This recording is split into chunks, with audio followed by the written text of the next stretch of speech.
Eighth class. आज हम chapter 10th start करेंगे, विजुअलाइजिंग सॉलिड शेप्स। तो आपको चैप्टर के नेम से ही आपको दिख रहा है कि सॉलिड शेप्स के बारे में हम बात करेंगे। आपने बेटा 10.1 और 10.2 एक्सरसाइज वो जो है वो ना नहीं करनी है आपने, क्योंकि वो आपके सिलेबस में नहीं है। तो अभी हम स्टार्ट करेंगे 10.3 एक्सरसाइज से ही, ठीक है। ये आपकी 10.3 एक्सरसाइज। इससे पहले आपके पास कुछ चीज़ें हैं जो आपको समझने वाली हैं। पेज नंबर 164 के ऊपर है आपके पास पॉलीहेड्रॉन्स। तो सबसे पहले आपको पता होना चाहिए कि पॉलीहेड्रॉन्स होते क्या हैं, ठीक है। पॉलीहेड्रॉन्स बेटा कोई सॉलिड शेप्स होती हैं। ये आपके पास जो 4 दी हुई हैं एग्जांपल्स, वो क्या हैं, पॉलीहेड्रॉन्स हैं। कैसे, ये जो क्लोज्ड फिगर्स हैं बेटा, क्लोज्ड फिगर जो कि आप किससे बनी हुई हैं, एक स्ट्रेट लाइन से बनी हुई हैं। सारी लाइंस जो हैं वो स्ट्रेट है ना, यहाँ पे भी सारी स्ट्रेट हैं, इसमें भी सारी स्ट्रेट लाइंस हैं, इसमें भी सारी स्ट्रेट लाइंस हैं, ठीक है। पर ये जो है ये पॉलीहेड्रॉन्स नहीं है, क्योंकि यहाँ पे क्या है, ये क्या है, एक सर्कल बना हुआ है ना, स्ट्रेट लाइन तो नहीं है इसमें। यहाँ पे भी राउंड शेप दी हुई है, सिलेंडर है ना, ये राउंड शेप दी हुई है, तो ये भी क्या है, पॉलीहेड्रॉन्स नहीं है। ये कॉन में भी हमारे पास राउंड शेप है, इसीलिए ये भी क्या है, पॉलीहेड्रॉन नहीं है। क्लियर।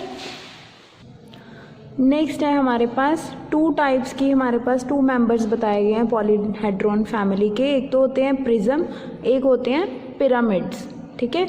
तो प्रिज्म्स कौन से होते हैं बेटा, ये देखो नीचे जो फिगर है ये क्या है, हमारे पास रेक्टेंगुलर शेप बनी हुई है। इसके टॉप पे जो है वो भी रेक्टेंगुलर है हमारे पास, है ना। तो ये अगर बेस और अप साइड जो टॉप हो वो क्या हो, सेम फिगर बनी हुई हो, तो उसको हम क्या बोलते हैं, प्रिज्म्स बोलते हैं उनको, ठीक है। जो नीचे से भी शेप सेम हो और ऊपर तक भी बिल्कुल सेम शेप रहे, उसको हम प्रिज्म बोलते हैं। जो पिरामिड्स हैं वो देखो, पिरामिड्स का जो बेस है वो देखो यहाँ पे रेक्टेंगुलर है और ऊपर जाके क्या बन जाता है, सिर्फ एक वर्टेक्स बन जाता है। इसको हम क्या बोलते हैं, पिरामिड्स बोलते हैं। जो ऊपर जाके एक छोटी सी चोंच टाइप बन जाता है, सिर्फ एक सिंगल डॉट रह जाता है, उसको हम पिरामिड्स बोलते हैं। क्लियर। ये जो है आपके पास देखो, ये बॉक्स है हमारे पास, चौक का बॉक्स है ना, इसकी शेप बिल्कुल ऐसी है ना। ये क्या है, हमारे पास प्रिज्म है, क्योंकि ये ऊपर से भी बिल्कुल रेक्टेंगुलर शेप है और यहाँ नीचे से भी बिल्कुल रेक्टेंगुलर शेप है ना, ऊपर से भी और नीचे से भी। क्लियर। और यहाँ पे देखो बेटा, ये जो चीज़ें होती हैं ये क्या है, सारी फेसेस हैं। इसको क्या बोलते हैं हम, ये सारे क्या हैं, फेस हैं। कितने फेस हो गए इस फिगर के, 1 2 3 4 5 एंड 6। इसके फेसेस कितने हो गए, 6 फेसेस। अब उसके बाद क्या आता है, एजेस।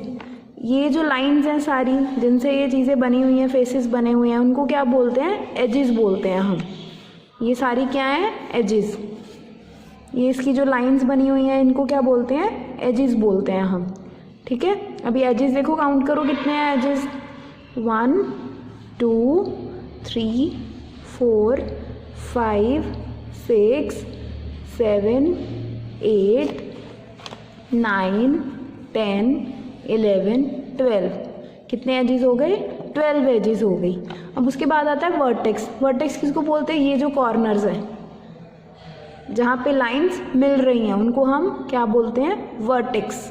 वर्टेक्स देखो कितने हो गए, 1 2 3 4 5 6 7 और 8 क्या हो गए, इसके वर्टेक्स हो गए। वर्टेक्स मतलब ये जो कॉर्नर्स हैं बिल्कुल जहाँ पे लाइंस मिल रही हैं, ये क्या है, इनके कॉर्नर्स हैं, ठीक है। इनको वर्टेक्स बोलते हैं। क्लियर है ये सब चीज़ें। अभी आपको एक्सरसाइज स्टार्ट करेंगे। अभी हम 10.3 एक्सरसाइज का फर्स्ट क्वेश्चन है, can a polyhedron have for its faces. क्या एक पॉलीहेड्रॉन के 3 फेसेस हो सकते हैं या 3 ट्रायंगल्स बन सकती हैं, 3 ट्रायंगल से एक पॉलीहेड्रॉन बन सकती है। इसका मतलब ये है, देखें अभी हम बनाकर, देखो पॉलीहेड्रॉन पूछा है हमारे पास उन्होंने कि कितने हमारे पास 3 ट्रायंगल से एक पॉलीहेड्रॉन बन सकती है क्या। 3 ट्रायंगल से देखो, एक ट्रायंगल ये बन गई, बेस में बन गई एक ट्रायंगल, ठीक है। उसके बाद हमें देखो कितनी ट्रायंगल चाहिए, इसमें ने इस बेस के ऊपर खड़ी करनी है, एक इस बेस के ऊपर, एक इस बेस के ऊपर, ठीक है। एक बन गई, ये एक ट्रायंगल, ये एक ट्रायंगल। देखो ऊपर कितनी आ जाएंगी 3 ट्रायंगल्स, नीचे वाली बेस कितनी हो गई, फोर्थ ट्रायंगल हो गई। तो टोटल कितनी ट्रायंगल्स हुई, 4 ट्रायंगल्स हुई ना। तो हमारे पास 3 ट्रायंगल से तो कोई भी हमारे पास पॉलीहेड्रॉन नहीं बनेगा, है ना। तो हमारे पास इसका आंसर क्या होगा, नो। क्लियर। देखो फर्स्ट का आंसर क्या आ जाएगा 3 ट्रायंगल्स के लिए, नो। ठीक है, इसी तरीके से 4 ट्रायंगल्स के लिए क्या होगा, यस, क्योंकि अभी हमने बना के देखा है तो 4 ट्रायंगल्स की तो बन रही है। क्लियर। नेक्स्ट है हमारे पास a square and 4 triangles. A square and 4 triangles की हमने अभी एग्जांपल करी थी, है ना। तो यहाँ पे देखो एक बार क्या पूछा, अ स्क्वायर, नीचे क्या बना हुआ है, स्क्वायर बना हुआ है, एंड 4 ट्रायंगल्स। 4 ट्रायंगल्स देखो, एक तो इसके ऊपर बन जाएगी, एक ट्रायंगल ये बन गई, फिर इसके ऊपर बनेगी एक ट्रायंगल ये बन गई, फिर यहाँ पे बनेगी, फिर ये बन गई। 4 ट्रायंगल्स हो गई और नीचे एक स्क्वायर हो गया। तो ये क्या बन गई, पॉलीहेड्रॉन बन गई ना ये। तो ये हमारे पास आंसर क्या आएगा इसका, yes. Clear. Next question second, is it possible to have a polyhedron with any given number of faces. क्या ये पॉसिबल है कि पॉलीहेड्रॉन जो है उसके कितने फेसेस होंगे। नोटबुक पे करें।